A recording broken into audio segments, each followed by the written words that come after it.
మరొకసారి ప్రభువైన యేసుక్రీస్తు నామములో వందనాలు తెలియజేసుకుంటున్నాం. Praise lord. రండి పరిశుద్ధ గ్రంథం నుంచి హెబ్రీయులకు రాసిన పత్రిక 10వ అధ్యాయం. హెబ్రీయులకు రాసిన పత్రిక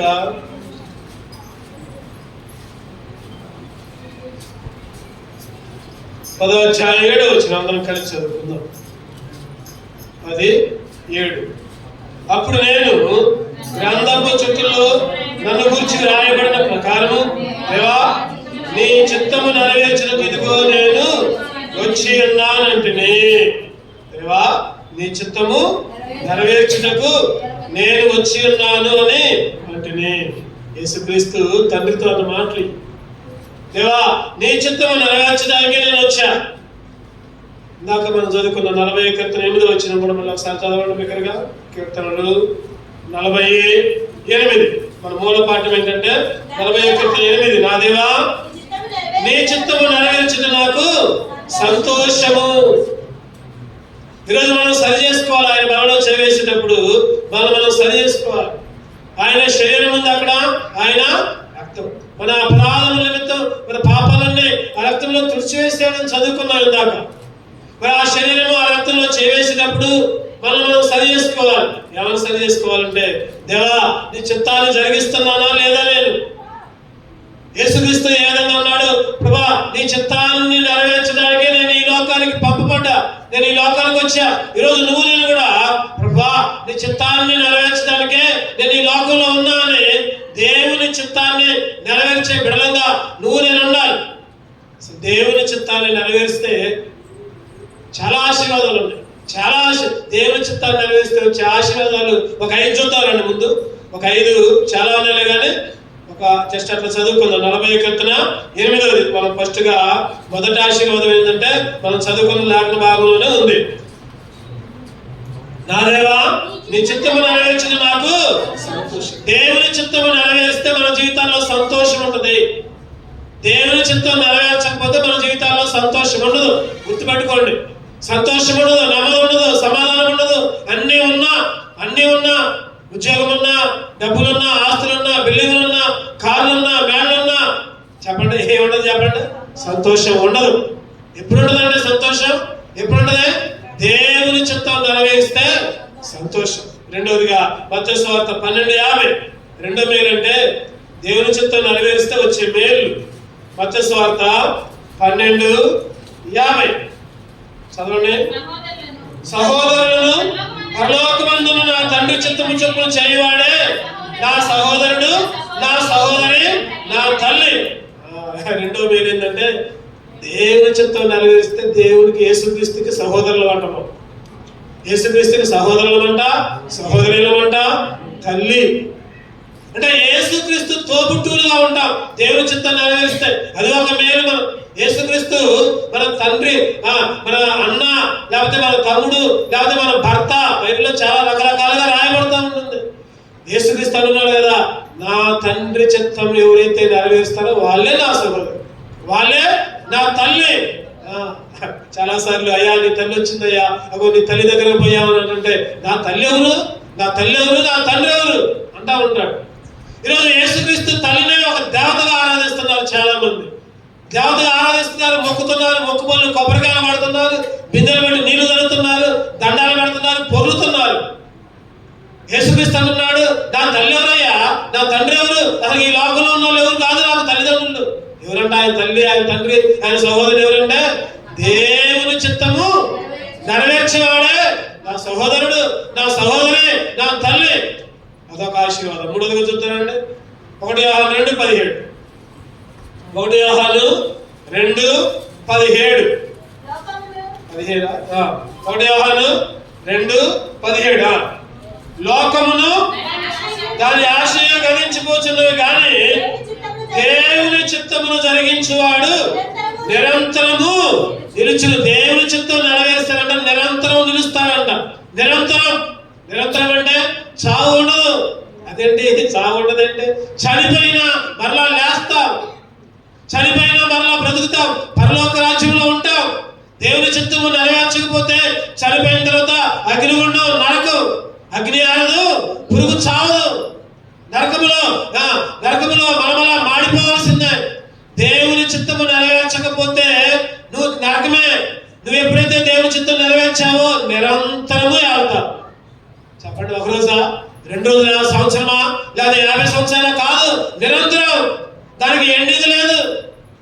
లెక్కల్లో ఒక మాట ఉంటుంది, ఎండింగ్ లేదంటే దానికి ఒక గుర్తుతో చూపిస్తారు. ఏంటో చెప్పండి, అది ఇన్ఫినిటివ్. దానికి చివరి లేదు, నిరంతరము. 4గా చూద్దామండి. 4గా యోహాను సువార్త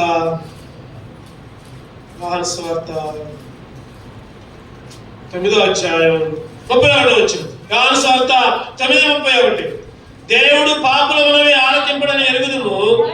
ఎవడైనా దేవభక్తుడై ఉండి ఆయన చిత్తము చొప్పున జరిగించిన ఆయన వారి మనవి ఆలకించిన. 4వ ఆశీర్వాదం ఏంటంటే దేవుడు ఎప్పుడు మొదలుపెడితే అప్పుడు వింటాడంట. ఎప్పుడు మనం చేస్తే అప్పుడు వింటాడు. ఎవరి పట్ల ఎవరు మనం ఆలకిస్తాడు? ఎవరి ప్రార్థన ఆలకిస్తాడు? చెప్పండి. దేవుని చిత్తము నెరవేర్చే వారి మనమే ఆలకిస్తాడు దేవుడు. దేవుని చిత్తం నెరవేర్చకుండా ప్రభువా నాకు ఇచ్చేయి అంటే దేవుడు నీ మాట వినడు. అసలు దేవుని చిత్తంలో లేకపోతే దేవుడు అసలు వినడు. ఇక్కడ మనం క్లియర్ గా చదువుతున్నాం, చదవండి. ఆయన చిత్తము చొప్పున జరిగించిన ఆయన వాని మనం ఎవడైనా దేవభక్తుడై ఉండి ఆయన చిత్తం చొప్పున జరిగిస్తే అప్పుడు వాళ్ళ మనం ఆలకిస్తాడు దేవుడు. నా ఇష్టం వచ్చినట్టు నేనుండే, నీ ఇష్టం వచ్చినట్టు నువ్వు ఉండే, దేవుడా అని ఆదివారం వచ్చి దేవుడా నాకు ఇచ్చేయండి. దేవుడు అసలు వినడు. దేవుని చిత్తము నెరవేరిస్తే మనం ఆలకిస్తాడు. 5గా చూద్దామండి. ఇంకొకటి చూసుకుందాం, మూల పాఠంలోకి వెళ్దాం. 1 యోహాను 5:14. 1 యోహాను 5:14. ఆయన బట్టి మనకు కలిగిన దాని మీదగా ఆయన చిత్తానుసారముగా మనం ఏది అడిగినా ఆయన మనవి ఏది అడిగినా దేవుడు ఇస్తాడు. చెప్పండి, ఏది అడిగినా సరే ఎప్పుడైతే ఆయన చిత్తంలో ఉంటామో, ఆయన చిత్తంలో ఉంటేనే మనం అడిగింది ఇస్తాడు. ఒక్కోసారి అడిగింది ఇవ్వకపోయినా, ఆయన చిత్తంలో ఉండి అడిగింది ఇవ్వకపోయినా బాధపడద్దు. దేవుడు అంతగా రెట్టింపుగా ఇస్తాడు. దేవుడు అంతగా రెట్టింపు ఆశీర్వాదాలు ఇస్తాడు. రక్షించకపోయినా పర్వాలా, మేము మాత్రం ఆ బొమ్మకే మొక్కం. మా దేవుడు మమ్మల్ని రక్షించడానికి సమర్థుడు. ఒకవేళ రక్షించకపోయినా ఈరోజు మనం అనుకుంటాం, నాకేంటి, నేను ఎంత దేవుని చిత్తం చొప్పున జరిగించినా నాకేంటి నష్టం, నాకేంటి కష్టం, నాకేంటి బాధ అనుకుంటాం. రెట్టింపు దేవుడు ఇయటానికి సిద్ధంగా ఉన్నాడు. ఈరోజు యోబు గారికి ఎన్నో కోల్పోయాడు. యథార్థంగా ఉన్నాడు, చెడుతనాన్ని అసహించుకున్నాడు. రకరకాలుగా ఎన్నో ఇబ్బందులు అందరూ గేలి చేశారు. భార్య చివరికి చేయనది.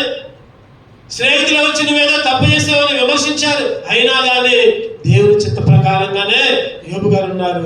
చివరిలో ఏం జరిగిందంటే, చెప్పండి, ఏం జరిగింది? రెట్టింపు ఆశీర్వాదాలు, 200 ఆశీర్వాదాలు. ఈరోజు నువ్వు నేను కూడా దేవుని చిత్తము నెరవేరిస్తే ఏది అడిగినా కూడా అది 5 రకాల ఆశీర్వాదాలు. చెప్పండి, ఒకటోది సంతోషం ఉన్నది, 2వది సహోదరులుగా ఉంటాం, 3వది నిరంతరం వెళ్తాం, 4వదిగా మనవి ఆలకిస్తాడు, 5వదిగా ఏది అడిగినా కూడా దేవుని చిత్తము నెరవేరిస్తేనే. మత్తయి 7:21 ఒక చక్కటి మాట ఉంది. మత్తయి సువార్త 7:21 ప్రభువా అని నన్ను పిలిచి ప్రతి వాడును పరలోక రాజ్యంలో ప్రవేశింపుడు గాని పరలోకమందున నా తండ్రి చిత్త ప్రకారం చేయవాడే ప్రవేశించు. పరలోక రాజ్య ప్రవేశం ఆయన చిత్తము చొప్పున జరిగిస్తే పరలోక రాజ్యం. ఈరోజు నిజంగా ఈ 5 అంతల ఆశీర్వాదాలు నీకు నాకు కావాలంటే దేవుని చిత్తాన్ని మనం ఎరగాలి. దేవుని చిత్తాన్ని ఎరిగి మనం నడుచుకోవాలి. ఈరోజు అనుకోవచ్చు, దేవుని చిత్తం ఏంటి, దేవుని చిత్తం అంటే ఏంటి, ఇగో నేను ఇట్లా పోతున్నా కదా, ఇది దేవుని చిత్తమే అని అనుకోవచ్చు. ఒకసారి మనం అనుకుంటాం కదా, మనకి ఇష్టం వచ్చింది చేసుకుంటా, దేవుడి చిత్తమేమోలే అని అనుకుంటాం. ఒక్కోసారి పిల్లలు యవనస్తులు ఎదురు ప్రశ్నలు వేస్తూ ఉంటారు. ఏంటంటే, అరే చర్చికి రారా అంటే నేను రాకపోవడం దేవుని చిత్తమే, అందుకనే నేను రానంటాను. అంటే నేను రాకపోవడం కూడా దేవుని చిత్తాన్ని దుర్వినియోగం చేసుకుంటారు ఒక్కోసారి.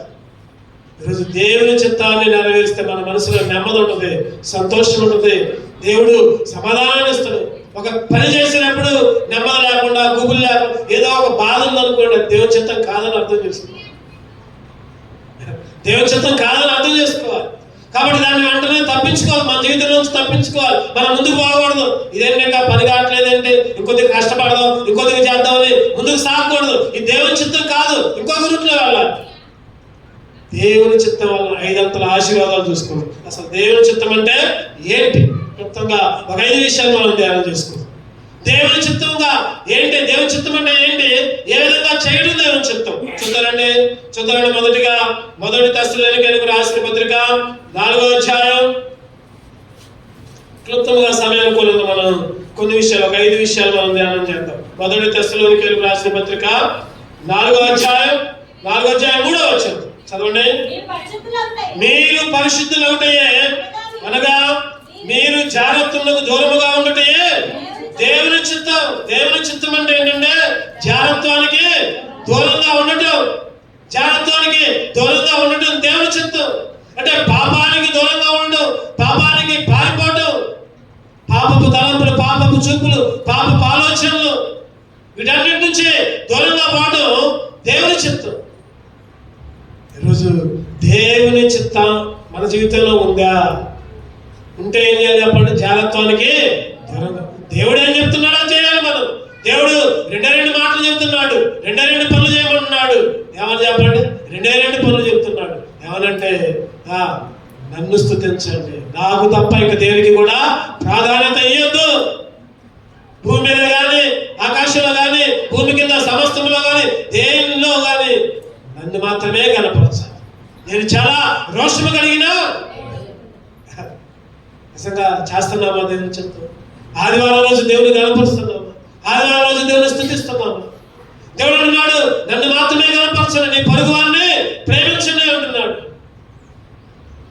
నీ పొరుగువాన్ని ప్రేమించండి, నన్ను కనపరచండి.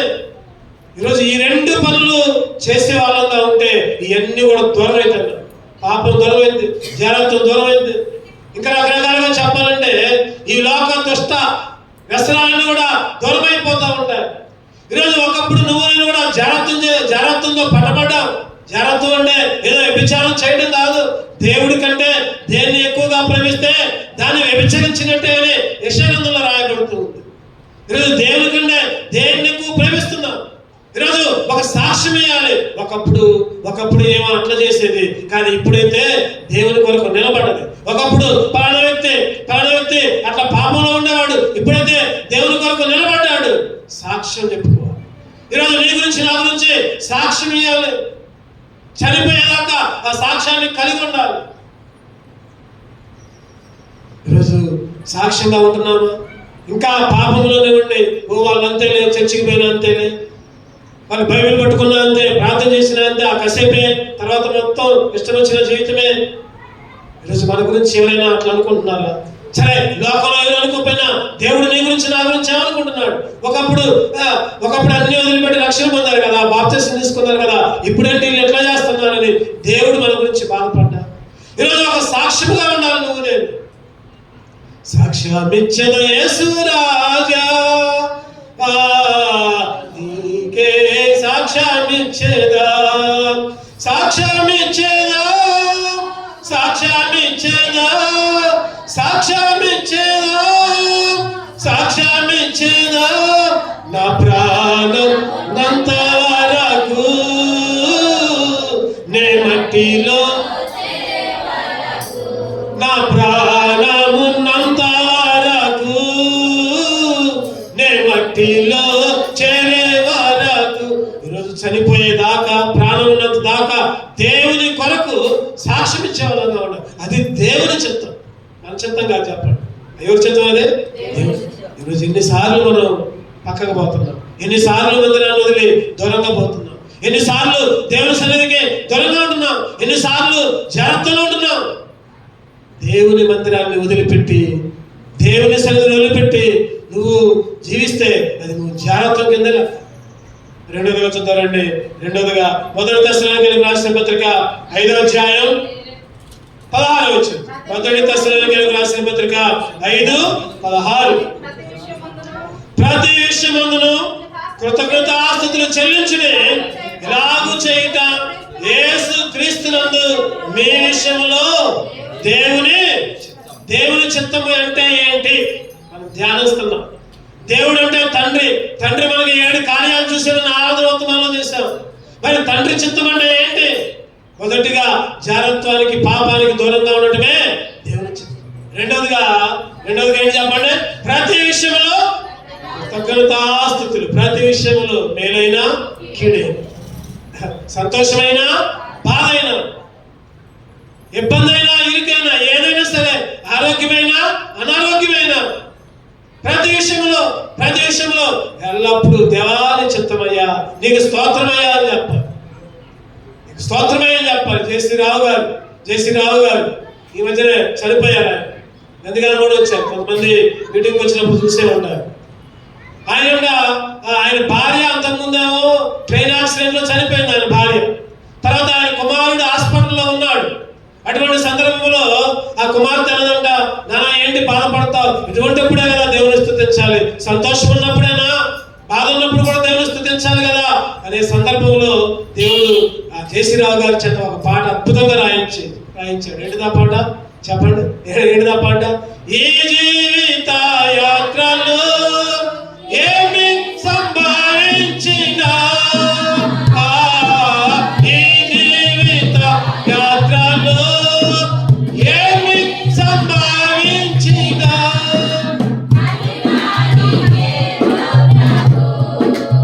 ఇది ఏనాది నా ప్రార్థన, మహిమానికే ఓ ప్రభు, ఇది ఏనాది నా ప్రార్థన, ప్రభువా నువ్వే స్తుతి,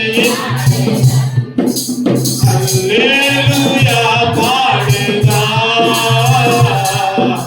ప్రభు నిన్ను కొనియాడేదా, అన్ని వేళలయందునా నిన్ను, అన్ని వేళల్లో, అందుకని ఇక్కడ రాయబడింది. పౌలు గారు దశలోకాలకు రాస్తూ ఉంటారు, ప్రతి విషయంలో కృతజ్ఞతాస్తుతులు చెల్లించుడి, ఇలాగ చేయుట యేసుక్రీస్తు విషయంలో దేవుని చిత్తం. ప్రతి విషయంలో నెలకు ఒకసారి కృతజ్ఞత కూడికి పెట్టుకోండి అన్నాడు ఒక ఆయన. నెలకు ఒకసారి మీ ఇంట్లో కృతజ్ఞత కూడికి పెట్టుకొని అందరికి వచ్చిన అందరికి భోజనాలు చేయండి ఈ మధ్యలో ఒక పాస్టర్ గారు అంటున్నారు. ఈరోజు సంవత్సరానికి 1-2 కూడా పెట్టుకోలేకపోతున్నాము. ఈరోజు ప్రతి విషయంలో కృతజ్ఞతాస్తుతులు చెల్లించండి. లేకపోయినా ఉన్నా లేకపోయినా దేవుని స్తుతించండి, దేవుని గణపరచండి, దేవునికి కృతజ్ఞతాస్తుతులు చెల్లించండి. ఈరోజు నువ్వు నేను కూడా దేవుని చిత్తం ఏంటంటే చెప్పండి? ప్రతి విషయంలో కూడా కృతజ్ఞతాస్తుతులు చెల్లిస్తున్నామా లేదా సరి చేసుకున్నాం. చూద్దారండి. మూడవదిగా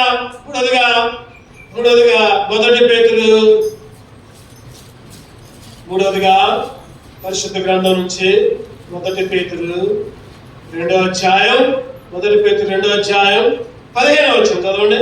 1 పేతురు 2:15. ఏలైనగా మీరిట్లు యుక్త ప్రవక్తలు గలవారై అజ్ఞానముగా మాట్లాడు మూర్ఖుల నోరు మూయుట దేవుని ఎవరున్నారంట? ఎవరు నోరు మూసేది? మూర్ఖుల నోరు మూయుట దేవుని చిత్తం. సంఘంలో 2 రకాల ఉంటారు. ఏ మందిరం ఈ మందిరమే కాదు, ఎక్కడైనా సరే. మన దగ్గర తక్కువ అనుకోండి. అట్లయితే ఎక్కడైనా 2 రకాల ఉంటారు. ఒకళ్ళంటే ఎప్పుడు గురుగుడు సలుగుడు బ్యాచ్. ఒక బ్యాచ్ ఎప్పుడు గురుగుడు సలుగుడే, తోటి విశ్వాసుల మీద కొనటమే, సేవకుల మీద కొనటమే, ఎప్పుడు ఏ చిన్న దొరికిద్దా ఏదో ఒక మాట అంటే వాళ్ళ పని. ఒక బ్యాచ్ అటువంటి బ్యాచ్. ఒక బ్యాచ్ ఏమో నాకెందుకులే,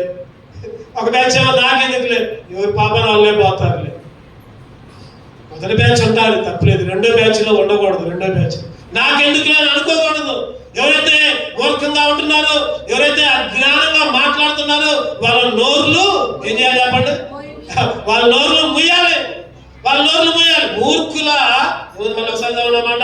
మూర్ఖుల నోరు ముయ్యుట దేవుని చిత్తం. మూర్ఖుల నోరు ముయ్యాలి. మూర్ఖంగా మాట్లాడుతుంటే వాళ్ళ నోరు ముయ్యాలి. అంతేగాని వాళ్ళతో అంత కలపకూడదు. అంతేలే కరెక్టే, వాళ్ళదే కరెక్టే అని అనకూడదు.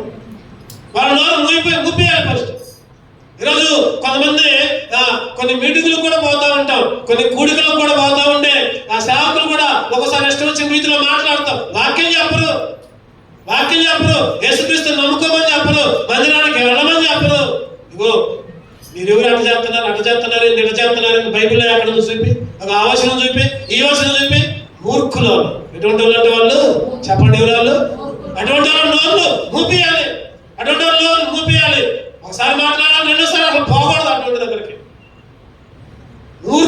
మూర్ఖత్వంతో మాట్లాడుతూ ఉంటారు. అరే నువ్వు రక్షణ కొరకు సిద్ధపడు, మందిరంలోకి పో, దేవుని ప్రార్థించుకో, ఇవి చెప్పాలి. బైబిల్ చదువుకో, వాక్యం చదువుకో, ప్రార్థన చేసుకో.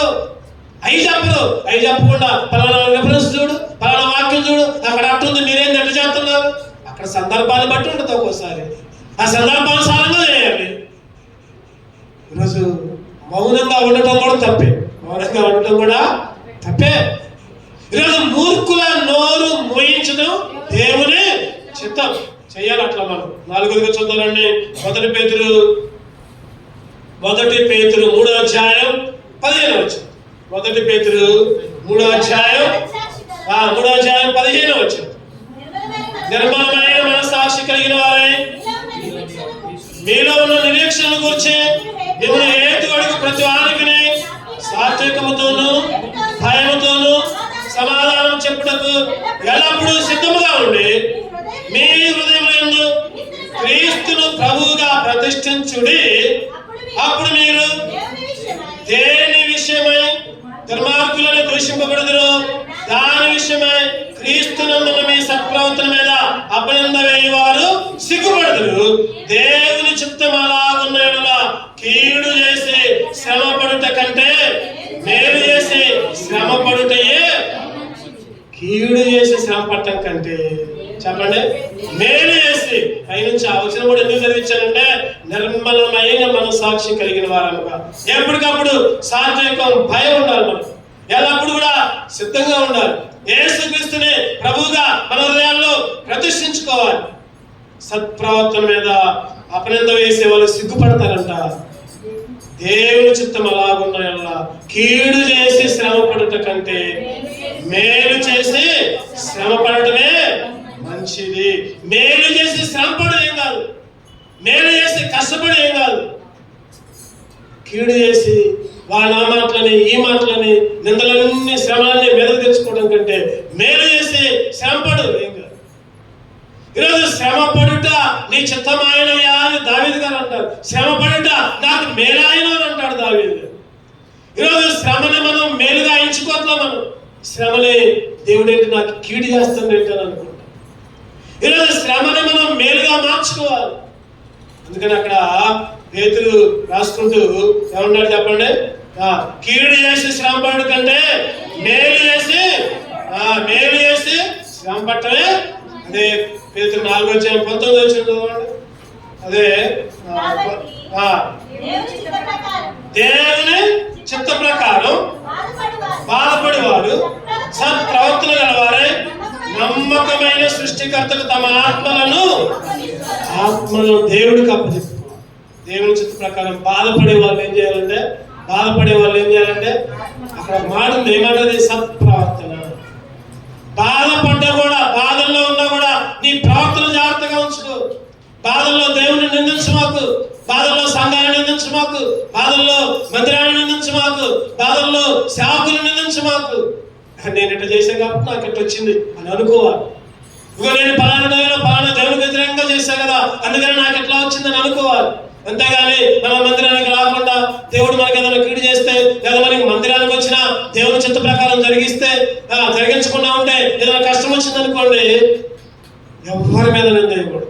ఏం చేయాలంటే అక్కడ చక్కటి మాట ఉంది. బాధపడే వాళ్ళు ఏం చేయాలంట, సత్ప్రవర్తన గలవారై నమ్మకమైన సృష్టికర్తకు ఆత్మల్ని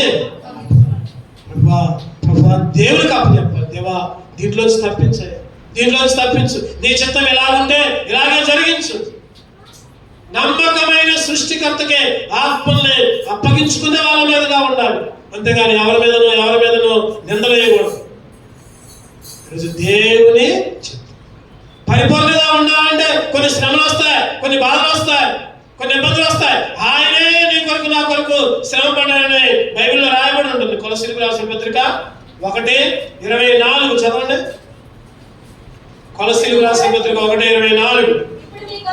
ఇప్పుడు మీ కొరకు నేను అనుభవించిన శ్రమ ఎందు సంతోషించుచు సంఘమును ఆయన శరీరము కొరకు క్రీస్తు పడిన పాటలలో కొదువైన వాటి యందు నా వంతు నా శరీరము సంపూర్ణము.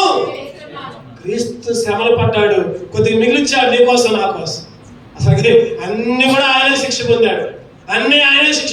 కొద్దిగా ఒక గోరంతా, ఒక నలుసంతా నువ్వు కూడా శిక్ష పడాలి, నేను కూడా శిక్ష పడాలి. మొత్తం ఆయనే 99.999% ఆయనే పడ్డాడు. 0.0001% నీ కోసం నా కోసం వచ్చాడు. దాన్ని కూడా మనం పడలేమా? ఆ శ్రమను కూడా మనం పడలేమా? ఆ ఇబ్బందులు కూడా మనం పడలేమా? చెప్పండి. స్కూల్లో మాస్టర్లు చెప్పేటప్పుడు ఏం చేస్తారంటే 10 రకాల 10 ప్రాబ్లమ్స్ 10 ప్రాబ్లమ్స్ ఉన్నాయి అనుకోండి. ఒక ప్రాబ్లం చెప్తారు, అరే ఈ 9 కూడా చేసుకుంటారు అంటారు. ఇంకా కొంతమంది ఏం చేస్తారంటే 10లో 9 చెబుతారు, ఈ ఒక్కటి మీరు చేసుకుంటారు అంటారా ఈ మోడల్లో అంటారు. అంటే పిల్లవాడు కూడా కొద్దిగా కష్టపడాలి. మొత్తం 10 చెబితే వాడికి రాదు. 10 చెబితే వాడు ఆయనకి మొత్తం వచ్చినాయి కదని పోయి ఇంటి దగ్గర కూర్చుంటాడు. ఆ 9 చెబితే 10వ దాన్ని ఆ 9 మోడల్లో చేయడానికి ప్రయత్నం చేస్తాడు. అంటే స్కూల్లో మాస్టర్కి కాదు హోంవర్క్ ఇచ్చేది. ఎందుకు? వాడు కూడా కష్టపడాలి, వాడు కూడా నేర్చుకోవాలి. ఈరోజు నేను ఈ ఉదాహరణ మాత్రం చెప్పాను. దేవుడు కూడా, యేసుక్రీస్తు కూడా శ్రమలన్నీ ఆయన పొందాడు. పౌలు గారు అంటున్నారు కదా అక్కడ, వాటి యందు నా వంతు శరీరమందు సంపూర్ణము క్రీస్తు పడిన పాటలలో కొదువైన వాటి యందు. చక్కటి మాట. ఆయన ఎన్నో పాటలు పడ్డాడు. కొద్దిగా నా వంతు, నీ వంతు, ఒక్కొక్కరికి ఒక్కొక్క వంతు. ఆ వంతు కూడా మనం అనుభవించలేకపోతున్నాం, ఆ వంతు కూడా మనం పడలేకపోతున్నాం. ఈరోజు శ్రమ పడుట నాకు మేలాయన. ప్రభా, శ్రమల్లో కూడా నీ చిత్తాన్ని జరిగించాలి. శ్రమలో కూడా ప్రభా నీ చిత్తం ఇలా జరిగిస్తున్నందుకు వందనాలయ్యా. దేవుని స్తుతించాలి, దేవుని ఘనపరిచే వాళ్ళంగా ఉన్నాం. ఈరోజు మనం దేవుని చేత ఏర్పరచబడ్డవారు, దేవుని చేత ఎన్నుకోబడ్డవాళ్ళు. ఒక యవనస్తుడంట గొర్రెలు కాసుకుంటూ పోయాడంట, కొండల మీద పోయాడంట. గొర్రెలు కాసుకుంటూ పోతే ఆ కొండల్లో తిరుగుతా ఉన్నాడంట. తిరుగుతా ఉంటే ఒక బండ సందున కొన్ని గుడ్లు కనపడ్డాయంట. ఆ గుడ్లు తీసుకుని వచ్చి ఇంట్లో కోడి బతుకుతుంటే ఆ కోడి గుడ్లలో పెట్టాడంట. యవనస్తుడు ఆ గుడ్లు తీసుకుని వచ్చి ఏం చేశాడు చెప్పండి? ఇంట్లో కోడి బతుకుతుంటే కోడి గుడ్లలో కలిపి ఆ గుడ్లు కూడా వేశాడు. వాస్తవానికి ఆ కొండల మీద అడవుల్లో పక్షిరాజు నివసిస్తూ ఉంటుంది అనుకున్నాడు కదా. ఈ గద్ద గుడ్లే పక్షిరాజు గుడ్లే అనుకుని ఆ గుడ్లు తెచ్చి ఇంట్లో కోడి గుడ్ల దగ్గర పెట్టాడు. రోజులు గడిచిపోయా. పిల్లలు వచ్చినాయి. ఈసారి పిల్లల్లో కొన్నేమో కోడి పిల్లలు, కొన్నేమో పక్షిరాజు పిల్లలు, గద్ద పిల్లలు.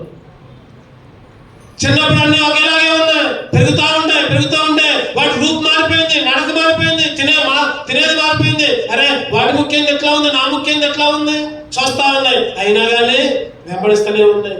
ఆ కోడి పిల్లలతో పాటు ఏరుకొని తింటూనే ఉన్నాయి కిందలో. అంతలోకి పైన పక్షిరాజు పోతా ఉందంట. కింద చూసిందంట. అరే వీళ్ళు నా వంశం వాళ్ళలాగా ఉన్నారేంటి, వీళ్ళు నా పిల్లల్లాగా ఉన్నారేంటి అని కిందకు వచ్చి ఆ పక్షిరాజు పిల్లల్ని తీసుకొని పోయిందంట. ఏంటమ్మా తీసుకొని పోతున్నావంటే ఆ తల్లి అన్నదంట, పక్షిరాజు అన్నదంట, అమ్మా మనం అక్కడ ఉండకూడదు, మన వంశం వేరే, మన జాతి వేరే, మనం పైన ఉండాల్సిన వాళ్ళమే, మనం కింద ఉండాల్సిన వాళ్ళం కాదు, మనం ఎత్తులో ఎగరాల్సిన వాళ్ళం. నువ్వేంటి కింద 5 అంటున్నావు, మన వంశం అది కాదు. మనం ఉన్నత స్థితిలో ఉండేవాళ్ళం అమ్మా. అక్కడ ఉండకూడదమ్మా, అవి కింద ఉండేవి. నిజంగా ఈ ఆలోచన ఎందుకు, ఈ మాట ఎందుకు చెప్తున్నానంటే, ఉదాహరణ ఎందుకు చెప్పానంటే, ఈరోజు నువ్వు నేను కూడా ఉన్నతంగా పిలవబడ్డ వాళ్ళం. మనం లోకంతో పాటు అన్ని పనులు చేస్తూనే ఉన్నాం. వాళ్ళతో పాటే పోతున్నాం, వాళ్ళతో పాటే ఉంటున్నాం, వాళ్ళతో పాటే మాట్లాడుతున్నాం, వాళ్ళతో పాటే అబద్ధాలు, దొంగతనాలు, మాయలు, మోసాలు అన్నీ. పక్షిరాజు దేవుని క్రీస్తు. ఈరోజు పక్షిరాజు పిల్లలు ఎవరైతే యేసుక్రీస్తు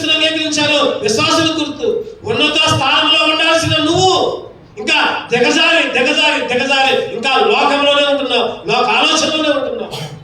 అందుకనే కష్టం వస్తే, శ్రమ వస్తే, బాధ వస్తే కొనుక్కుంటున్నావు, సనుక్కుంటున్నావు. ఏంటి నా పరిస్థితి ఏంటని ఇంకా ఆలోచిస్తున్నావు ఈరోజు. అందుకనే శ్రమ పడుట నాకు శ్రమ పడుట, మేలు చేసి శ్రమ పడుట దేవుని చిత్తం. కీడు చేసి శ్రమ పడడం కంటే మేలు చేసి శ్రమ వచ్చిన, బాధ వచ్చిన, ఈరోజు ఉన్నత స్థితిలో ఈరోజు మన రేంజ్ వేరే. మాట చెప్పాలండి, యేసుక్రీస్తు శిష్యులు, దేవుని బిడ్డలు. ఈరోజు నువ్వు నేను కూడా అటువంటి విశ్వాసంతో ముందుకు సాగాలి. ఆ పక్షిరాజు పిల్లలు పెద్దయినా కొద్దిగా ఏం చేస్తున్నా, ముక్కు వేరైనా, నడక వేరైనా, వాడితో పాటు తిరుగుతున్నాయి, వాడితో పాటు తింటున్నారు. ఎప్పుడైతే ఆ పక్షిరాజు చూస్తుందో ఎత్తుకొని పోయిన పైకి. మనం అక్కడ ఉండాల్సిన వాళ్ళు.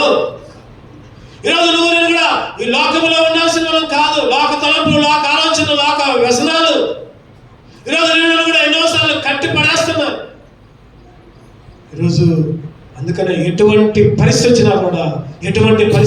వచ్చినా కూడా నేను నా దేవుణ్ణి విడిచిపెట్టను. ఈరోజు ఒక పాట ఉన్నది. ఏంటిది ఆ పాట? సాధు సుందర్ సింగ్ గారు రాస్తా ఉంటారు. I have decided to follow Jesus. I have decided to follow Jesus. No turning back, no turning back, no turning back, no turning back. ఎప్పుడైతే ఒక తీర్మానం తీసుకున్నామో, దేవుణ్ణి అంగీకరించాము, రక్షణ పొందాము, మారు మనసు పొందాము, దేవుని మందిరానికి వస్తున్నాము, ఇక వెనక్కి చూడకూడదు. ఆదివారం వచ్చిందంటే పరుగులెత్తుకుంటూ మందిరంలోకి రావాలి. ఒక ఆదివారం వస్తున్నావు, 4 ఆదివారాలు మానేస్తున్నావు. ఏంటి నువ్వు దేవుని రక్షణ పొందావా, బాప్తిసం తీసుకున్నావా, దేవుని బిడ్డవేనా? మధ్యాహ్న కాలశంలో దేవుడు నిన్ను ప్రశ్నిస్తే ఏం సమాధానం చెప్తావు? ఈరోజు ఒక తీర్మానం తీసుకుంటే ఆ తీర్మానాన్ని చచ్చేదాకా కట్టుబడి, ఈరోజు శ్రమైన, బాధైన, దుఃఖమైన, హింసైన, కలువైన ఏదైనా కూడా నీ ప్రేమ నుంచి నన్ను చెప్పండి ఎడబాపిద్దా? ఎడబాపకూడదు. దేవుని మందిరం నుంచి ఎడబాపకూడదు. ఏదొచ్చినా సరే ఎక్కడున్నా సరే పరుగులెత్తుకుంటూ రావాలి. ఎక్కడున్నా సరే ఆదివారం వచ్చిందంటే నువ్వు ఊరికి పోయినవా, ఊర్లో నుంచి పరిగెత్తుకుంటూ రావాలి. దేవుని సన్నిధిలో నీకు ఒక పాత్ర ఉంది, మందిరంలో నీకు ఒక బాధ్యత ఉంది. ఆ బాధ్యతలో ఎవరి బాధ్యత వాళ్ళు నెరవేర్చాలి. దేవుని పిల్లలుగా ఒక కుటుంబంలో ఒక్కొక్కరికి ఒక్కొక్క బాధ్యత ఉంది. దేవుని స్థానంలో కూడా ఒక్కొక్కరికి ఒక్కొక్క బాధ్యత ఉంది. ఒక మాస్టర్ ఈ మధ్య చెప్తున్నారు, ఈ మధ్య కలిశారు ఒక మాస్టర్. ఆయన కూడా హైదరాబాద్ నుంచి ఇంకొక 50 కిలోమీటర్ల దూరం అంట. చాట్రాయిదు ఆయనకి ఉద్యోగం వచ్చింది. చాలా దూరమైనా ఆయన అక్కడనే ఉంటున్నాడు. శనివారం అయిపోగానే బస్సు ఎక్కుతున్నాడు హైదరాబాద్. ఒకసారి ఎంఈఓ గారు అడిగారంట, ఎంఈఓ గారు ఏంటయ్యా ఆదివారం ప్రోగ్రాం ఉన్నా కూడా నువ్వు అట్లా పోతావు ఏంటంటే, ఆయన అంటున్నాడంట, నేను ఎక్కడున్నా సరే ఆదివారం మాత్రం నా మందిరంలోనే ఉండాలి అని చెప్పాడు. ఆదివారం మాత్రం నేను మా చర్చిలోనే కనపడాలి. ఎక్కడున్నా సరే, ఈ దేశంలో ఎక్కడున్నా సరే ఆదివారం నా మందిరంలో ఉండాలి. ఎప్పుడన్నా ఒకసారి తప్పిపోతే దగ్గరలో మందిరానికి వెళ్తా, అంతేగాని పదే పదిగా నా మందిరాన్ని నేను విడిచిపెట్టనని ఒక సాక్ష్యం చెప్తున్నాడు ఆయన. ఈరోజు నువ్వు నేను కూడా ఎటువంటి పరిస్థితి అయినా, చదువుకునే పిల్లలైనా ఎవరైనా సరే ఆదివారం వచ్చిందంటే ఎక్కడున్నా పరుగులెత్తుకుంటే మందిరంలోకి రావాల్సిందే. అరే మనం ఉండూరులో ఉన్నా కూడా రాలేదు, ఉండూరులో ఉన్నా కూడా మందిరంలో గడపలేదు. ఈరోజు దేవుడు మన పట్ల ఎట్లా కార్యాలు చేస్తాడు, దేవుడు తన చిత్తాన్ని మన పట్ల ఎట్లా నెరవేరుస్తాడు. చివరిగా ఇంకొకటి చూసుకొని ముగించుకున్నాం. 5వదిగా రోమీయులకు రాసిన పత్రిక 8వ అధ్యాయం 27వ వచనం. రోమీయులకు రాసిన పత్రిక 8:27. మరియు హృదయములను పరిశోధించువాడు ఆత్మ యొక్క మనస్సు ఏదో ఎరుగును, ఎలాగా ఆయన దేవుని చిత్త ప్రకారం పరిశుద్ధుల కొరకు విజ్ఞాపనము చేయుచున్నాడు. దేవుని చిత్త ప్రకారం పరిశుద్ధుల కొరకు ఏం చేయాలంట? విజ్ఞాపన చేయాలి. విజ్ఞాపన అంటే ఏంటి చెప్పాలి? విజ్ఞాపన అంటే ఏంటి? ప్రార్థన చేయాలి. విజ్ఞాపన అంటే ప్రార్థన చేయాలి. అదేంటి ప్రార్థన చేయడం? దేవుని చిత్తం. ప్రార్థన చేయకుండా నువ్వు ఇంట్లో కూర్చుంటే కుదరదు. రక్షణ పొంది నువ్వు బాప్తిసం తీసుకుని నువ్వు ఎటువంటి పరిస్థితి సరే దేవుని మందిరంలోకి వచ్చి ఒక్కొక్కరు ఒక్కొక్క బలిపీఠం కట్టారు. చెప్పండి, రాత్రి ఎవరి గురించి చెప్పుకున్నావు? రాత్రి చెప్పండి, రాత్రి ఎవరి గురించి చెప్పుకున్నాం? ఇస్సాకు బలిపీఠం కట్టాడు. అంతకుముందు ఎవరి గురించి చెప్పుకున్నాం చెప్పండి? అబ్రహాము ఏం చేశాడు? బలిపీఠం కట్టాడు. నేను గొప్ప జనముగా చేస్తా, నిన్ను ఆశీర్వదిస్తా, నేను శపించే వారిని దూషిస్తానని దేవుడు ఎన్నో వాగ్దానాలు. ఇస్సాకు అన్యుల నుంచి దూరంగా పోయాడు. వాళ్ళందరూ వచ్చారు, బావి దోకున్నాడు, మంచిగా నీళ్ళు పడ్డాయి, మళ్ళీ వచ్చాయి, నువ్వు ఎక్కడ ఉండదు పో అంటే పోయాడు, వెళ్ళిపోయాడు. నేను దోకున్నా, నేను ఎక్కడనే ఉంటా అలా. నూరంతల ఆశీర్వాదం. ఎన్నంతల ఆశీర్వాదం? నూరంతల ఆశీర్వాదం. దేవుడు మళ్ళీ పోయాడు, మళ్ళీ వచ్చాడు, మళ్ళీ పోయాడు, మళ్ళీ వచ్చిండు, మళ్ళీ పోయాడు. ఈసారి రాలా ఎవరు? ఆయన దోక్కున్నాడు. ఏమని పేరు పెట్టాడు అక్కడ చెప్పండి? దేవుడు వాళ్ళ దగ్గర నుంచి నాకు దూరం చేసింది కాబట్టి ఈ స్థలానికి ఏ పేరు? రెహబాతు. మన మినిస్ట్రీ పేరు కూడా అదే, రెహబాతు మినిస్ట్రీ. అంటే లోకానికి వేరుగా ఉంటాం. రెహబాతు అంటే ఎడమ చేశాడు. రాత్రి చెప్పుకున్నాము. ఈరోజు నువ్వు అన్యులతో పాటు ఉంటే ఎట్లా? దేవుని మీద బలిపీఠం కట్టాలి. దేవుని మీద బలిపీఠం అంటే మోకరించడమే. నువ్వు ఎక్కడైతే మోకరిస్తావో అది బలిపీఠం. నువ్వేదో బలిపీఠం కట్టి నాకు ఇచ్చేయి, నాకు ఇచ్చేయి. ఇళ్లలో గుళ్ళు కట్టుకుంటారు, ఇళ్లలో పటాలు పెట్టుకుంటారు, బొమ్మలు పెట్టుకొని పూజలు చేస్తూ ఉంటారు, బలిపీఠాలు కట్టుకుంటారు కొంతమంది. అట్టేం చేయకల్లా. మందిరంలో మోకరించిందే బలిపీఠం. నువ్వు ఇంట్లో ఎక్కడైతే మోకరిస్తున్నావో అదే నీ బలిపీఠం. చాలాసార్లు చెప్పుకున్నాం మనం. ఈరోజు విజ్ఞాపన చేయటం ఏముంది అక్కడ? మళ్ళీ ఒకసారి ఉన్నమాట, మళ్ళీ ఒకసారి అన్నమాట. 8:27 రోమీయులకు రాసిన పత్రిక. మరియు హృదయములను పరిశీలించేవాడు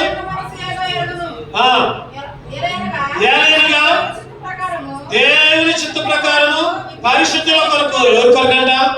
పరిశుద్ధుల కొరకు. నీ సేవకుల కొరకు ప్రార్థన చేయి, నీ తోటి విశ్వాస కొరకు ప్రార్థన చేయి, మందిరానికి వచ్చే నీ కుటుంబాల కొరకు ప్రార్థన చేయి, నీ బంధువుల కొరకు ప్రార్థన చేయి, విజ్ఞాపన చేయి. అది దేవుని చిత్తం. దేవుని చిత్తం. ఈరోజు నువ్వు నేను కూడా దేవుని చిత్తం చేయట్లా. అసలు ప్రార్థన చేయడానికి 3-4 కూడా ఉన్నట్లా ఒక్కోసారి బాధ వస్తుంది. అయినా కానీ ఎక్కడ 2-3 కూడా ఉంటే అక్కడే దేవుడు ఉంటానని దేవునికి మొరపెడుతూ ఉంటాం. ఈరోజు ప్రార్థన చేయడానికి, విజ్ఞాపన చేయడానికి సమయం ఉండట్లా. ఒక మాట చెప్పాలంటే అన్నిటికీ సమయం ఉంటుంది, కానీ ప్రార్థించడానికి సమయం ఉండట్లా. ప్రార్థించేదా యేసు రాజా, నిన్నే ప్రార్థించేదా, ప్రార్థించేదా, ప్రార్థించేదా, ప్రార్థించేదా, ప్రార్థించేదా, నా ప్రాణం ఉన్నంత వరకు నే మట్టిలో, నా ప్రాణం ఉన్నంత వరకు నే మహిమలో చేరే వరకు. ఎప్పుడైనా మనం చనిపోయేదాకా ప్రార్థన, ప్రార్థన, ప్రార్థన, ప్రార్థన. ప్రార్థనే బలం, ప్రార్థనే ఆయుధం. అందుకనే నాకు దేవుడు ఒక తలంపించాడు. ప్రతి ఆదివారం కూడా అంతా అయిపోయిన తర్వాత ఒక పావు గంట అందరం కలిసి ప్రార్థన చేయాలి. లేట్ అయినా పర్వాలేదు, ఎందుకంటే అందరం కలిసి ప్రార్థన చేయలేకపోతున్నాం శనివారం. ప్రతి ఆదివారం ఒక పావు గంట లేట్ అయినా పర్వాలేదు. నేను పోయిన వారమే ఈ మాట చేద్దాం అనుకున్నా, ఇప్పుడు సమయం వచ్చింది. దేవుడు ఈ మాటని గుర్తు చేశాడు. ప్రతి ఆదివారం కూడా కొద్దిసేపు అందరం కలిసి ప్రార్థన చేయాలి. అందరూ కూడా ప్రార్థనలో ఉండాలి. ఒక 10 నిమిషాలు, ఒక పావు గంట అందరి కొరకు. ఈరోజు ప్రార్థన లేకపోవడమే మన ఓటమికి గుర్తుపెట్టుకోండి. ఈరోజు మనం ఓడిపోతున్నామంటే మన జీవితాల్లో ఎన్నో సమస్యలు, ఎన్నో బాధలు, ఎన్నో ఇబ్బందులు. కారణం ఏంటంటే ప్రార్థనా జీవితం లేదు. మొన్న గురువారం నేను జగ్గిపేటలో మా బ్రదర్ ఫోన్ చేస్తే ఈరోజు మీటింగ్ ఉంది అంటే, నిజంగా అక్కడికి పోతే చిన్న పిల్లలు అంటే జాయిసీ అంత పిల్లలు కూడా చూసా. నేను తెల్ల బట్టలు వేసుకున్నారు, తెల్ల గౌన్లు వేసుకున్నారు, మోకాళ్ళ మీదనే ఉన్నారు. నైట్ 12 అయింది మీటింగ్ అయిపోయింది. నాకు ఆశ్చర్యం అనిపించింది. అసలు అయ్యో మేము ఎంత దిగజారిపోయినామే అని అనుకున్నాను నేను. వాళ్ళని చూసి ఎంత దిగజారిపోయిన స్థితిలో ఉన్నామే. అసలు పిల్లలు ఆ టైంలో 12 అయింది, ఖచ్చితంగా 12 అయింది. నేను ఇంటికి వచ్చాక 12:30 అయింది, 12:30 అయింది. ఆ రోజు నేను చాలా అక్కడ కొద్దిగా పంచుకున్న వాక్య భాగాన్ని కూడా పంచుకున్నాను. చాలా సంతోషం అనిపించింది. చెప్పే వాక్య భాగాన్ని కూడా చెప్పాను. నిజంగా నేను అయ్యగారిని ఉద్దేశించి చెప్పా. అక్కడ ఏమనంటే, అయ్యగారు ఇక్కడ ఒక కోచింగ్ సెంటర్ పెట్టారు పరలోకానికి తీసుకుపోవడానికి జనాభా అని చెప్పి. చిన్నపిల్లలతో సహా యవనస్తులు, చిన్నపిల్లలు ఉన్నారు, యవనస్తులు ఉన్నారు, బీటెక్ వాళ్ళు ఉన్నారు, టీచర్స్ కూడా ఉన్నారు. వాళ్ళు కూడా ఎంతో తగ్గించుకొని మొత్తం వైట్ అండ్ వైట్ తెల్ల డ్రెస్సులు వేసుకొని వచ్చారు. పెరాకా పెంతుకొస్తాను చర్చి ముత్యాల రోడ్లో ఉంటుంది, అది గుర్తుపెట్టుకోండి. ఎప్పుడైనా అవకాశం వచ్చినప్పుడు అందరం కలిసి పోదాం మీటింగ్కి ఏదన్నా ఉంటే. ఈరోజు ఎందుకు ఈ మాట చదువుతున్నానంటే దేవుని దగ్గర మన పిల్లలు అట్లా తయారు చేయాలి. ఈరోజు మన పిల్లలు ఎప్పుడు చూసినా ఫోన్లు ఫోన్లు ఫోన్లు, ఎప్పుడు చూసినా ఫోనే ఫోనే ఫోనే. ఫోన్ నుంచి బయటికి రారు. ఫోన్ తీసేయంటే మళ్ళీ కోపం వాళ్ళకి ఎక్కడ నేను కోపం వచ్చింది. ఈరోజు ప్రార్థన ద్వారా సమస్తము సాధ్యమవుతుంది. ఈరోజు నీ జీవితం బాగుపడాలంటే, నీ పిల్లల జీవితం బాగుపడాలంటే, నీ పిల్లల భవిష్యత్తు బాగుపడాలంటే, యవనస్తుల జీవితాలు దేవుల్లో ఉండాలంటే మోకరించు, ప్రార్థన చేయి. ఈరోజు మనమే ప్రార్థించకపోతే మన పిల్లలే ప్రార్థన చేస్తారు. విజ్ఞాపన చేయటం దేవుని, విజ్ఞాపన చేయటం దేవుని. ఈరోజు మనం బ్రతికించేది రెండే రెండు, మనం తినే అన్నం కాదు, లేదా మనం ఉండే ఇల్లు కాదు. ఈరోజు మనం నిన్ను బ్రతికించేది రెండే రెండు. ఏంటంటే దేవుని వాక్యం, రెండోది ప్రార్థన. చెప్పండి, రెండే రెండు బ్రతికిస్తాయి. ఒకటిదేమో దేవుని వాక్యం మనం బ్రతికిస్తుంది, రెండోదిగా ప్రార్థన నిన్ను బ్రతికించింది. ఇటువంటి అనుభవంలోకి రావాలి. ఇవన్నీ కలిగి ఉండటం ఎవరి చిత్తం? ఇవన్నీ తండ్రి చిత్తం, దేవుని. ఈ మధ్యాహ్న కాల సమయంలో నువ్వు నేను కూడా ఒక ప్రశ్న వేసుకోవాలి. ప్రభువా, నీ చిత్తాన్ని నెరవేర్చేదాకా ఉంటున్నా. రెండు మన కళ్ళు మూసుకుందాం, మోకరిద్దాం. రెండు కళ్ళు మూసుకుందాం, మోకరిద్దాం, మోకరిద్దాం. ఒక్క నిమిషం మోకరిద్దాం, ఒక్క నిమిషం. ప్రభా, నీ చిత్తాన్ని నెరవేరిస్తే 5 అంకెల ఆశీర్వాదాలు అని చెప్పారు. సంతోషం అన్నావు, సహోదరులుగా ఉంటానన్నావు, నిరంతరం వెళ్తానన్నావు. ప్రభా, మనం ఆలకిస్తానన్నావు, ఏది అడిగితే చేస్తానో. ముఖ్యంగా పరలోక రాజ్యంలో కూడా ప్రవేశం అన్నావు. ప్రభా, నీ చిత్తం ఏంటి అసలు? 5 అంతలుగా మాతో మాట్లాడారు. జారత్వానికి దూరంగా ఉండటమే నీ చిత్తం అన్నావు. పాపానికి దూరంగా ఉండటమే, నీ మందిరానికి దూరంగా ఉండటమే ప్రభా జారత్వం అని మాతో మాట్లాడారు. ప్రభా, వాటికి దూరంగా ఉండి నీ మందిరంలో గడిపే భాగ్యాన్ని అందరం కూడా అడుగుదాం. దేవుని అందరం కూడా అడుగుదాం. ప్రతి విషయంలో కృతజ్ఞత చెల్లించడం దేవుని చిత్తం. ప్రతి విషయంలో మేలైనా, కీడైనా, బాధైనా, సంతోషమైన. బాధ వచ్చినప్పుడు కూడా ప్రార్థన పెట్టి అందరికీ భోజనాలు చేయి. దేవుడు నేను ఎంత చాలా సంతోషపడతాను. సమస్య వచ్చినప్పుడు కూడా చేయాలి విధంగా కృతజ్ఞతాస్తుతులు చెల్లించు. మూర్ఖుల నోరు మీయటం కూడా దేవుని చిత్తం. మౌనంగా ఉండొద్దు. నువ్వు తప్పు ఏదన్నా అనిపిస్తే అమ్మండి గద్ది. అటువంటి వాళ్ళకి దూరంగా ఉండు. వాళ్ళతో సహవాసం చేయి. మాకు వాళ్ళ దగ్గరికి పోమాకు. అసలు మూర్ఖులు వాళ్ళు, మూర్ఖులు మూర్ఖంగా మాట్లాడతారు, మూర్ఖంగా మాట్లాడతారు. మేలు కీడు చేసి శ్రమ పట్టడం కంటే మేలు చేసి శ్రమ పట్టమే దేవుని చిత్తం. మేలు చేయి, శ్రమ వచ్చినా బాధ వచ్చినా మేలు చేయి, కష్టం వచ్చినా మేలు చేయి. చివరిగా విజ్ఞాపన, ప్రార్థన ఉందా అనుభవం?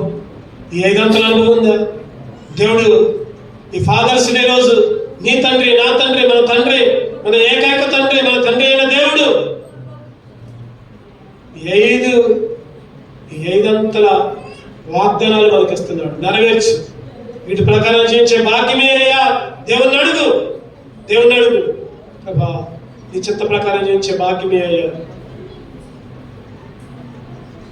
ఖచ్చితంగా నెరవేరుస్తాడు. అటువంటి కృప దేవుడు మనందరికీ అనుగ్రహించును గాక. మౌనంగా ఉందాం, ఒకసారి మనం సరి చేసుకుందాం.